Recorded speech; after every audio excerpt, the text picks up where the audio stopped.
The Institute of Medicine in 1999 reported that up to 98,000 Americans die each year as a result of preventable medical errors. The goals of the medical malpractice system are to compensate individuals who have been harmed by medical negligence and to deter health providers against committing medical errors. It's fair to say the malpractice system fails miserably on both counts. People who want so-called tort reform, which usually means making it harder for people to get compensated, and people who oppose tort reform all think that the malpractice system is terrible. We tell our medical students and residents it's not a matter of if you get sued, it's a matter of when, because the rate of lawsuits was so high that it was a pretty good chance that you were going to get sued sometime in your career. So yes, good physicians get sued, and not every lawsuit is because the physician actually made a mistake. People are allowed to sue for pretty much anything they want to sue for. So if they have a negative outcome, whether the physician was the cause of that or not, a lot of people will sue. 99% of patients with a medical injury due to negligence do not receive compensation, and 83% of lawsuits are without merit. So we have people being affected by malpractice who are not being compensated, and we have people being compensated who may be compensated too much. In addition, the malpractice system is expensive and wasteful, with only 40 cents of every dollar paid by physicians actually reaching patients in the form of compensation. The rest goes to insurance overhead, lawyers' fees, and court fees. Malpractice and litigation have negative consequences for the healthcare system overall. In Florida, an obstetrician might pay $140,000 per year for malpractice insurance. A general surgeon in Miami might pay $226,000 a year. The problem with sky-high malpractice insurance premiums is that these costs are invariably passed along to patients. In states with higher premiums, we also see a decreased access to care. Many physicians limit the scope of their practices or move to states with friendly malpractice laws. As a result, certain patient populations are having an increasingly difficult time seeing a doctor. We actually had a county just north of Columbus where the only physician that was doing obstetrics in that county was a family physician. So when he had to quit doing obstetrical care in his practice, the residents of that county had to travel to the next major city, which was sometimes 60 miles away. And it's a very economically depressed area, so it was very cost prohibitive for them just to afford the gas to drive to the obstetrical provider in the next county. Concern about being sued seems to always be on the minds of physicians. Ideally, this could be a good thing if it forces doctors to continuously strive to improve their practices.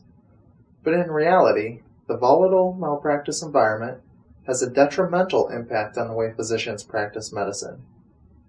Faced with an overwhelming pressure to avoid a lawsuit, physicians respond by practicing what is known as defensive medicine. Defensive medicine involves providing medical services purely to protect against a lawsuit. Services that have little or no actual medical benefit. We see physicians providing these medically inappropriate services all the time in our hospitals and clinics.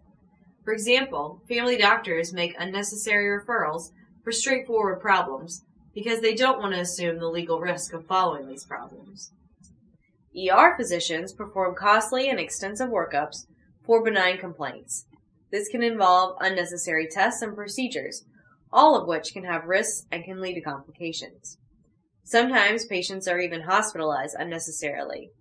Internists and surgeons prescribe antibiotics when the risk of infection is negligible. These are just a handful of the examples of what is a systemic problem. A lot of the reasons multiple tests are done, and a lot of the reasons the most expensive test is done, is so that in 6 months or 2 years or 10 years, somebody can't look back and say, but you could have got this test. Overall, 93% of physicians report practicing defensive medicine. I can tell you that I would bet you half of what I order is easily protective of myself. But what I'm going to do is end up spending a lot of money so that every couple of years we capture that one particular problem. You know, all that money to capture one is not appropriate. In a place like Canada or the United Kingdom or France, the argument would be, we're not going to do that. The betterment of society outweighs the benefit of the one. In the United States, we have an opposite approach. The benefit of the one is paramount. It's important to point out that defensive practices go against accepted standards of care. At the same time, defensive medicine drastically increases the cost of care. It costs Americans an estimated $210 billion annually. This alone is enough money to cover the uninsured.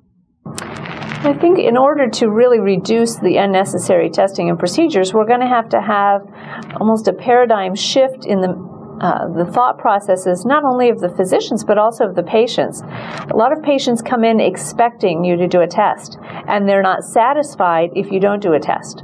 Our malpractice system is designed to punish individual doctors.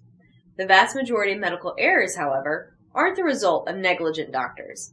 Most errors occur because of poor system design and fragmented care.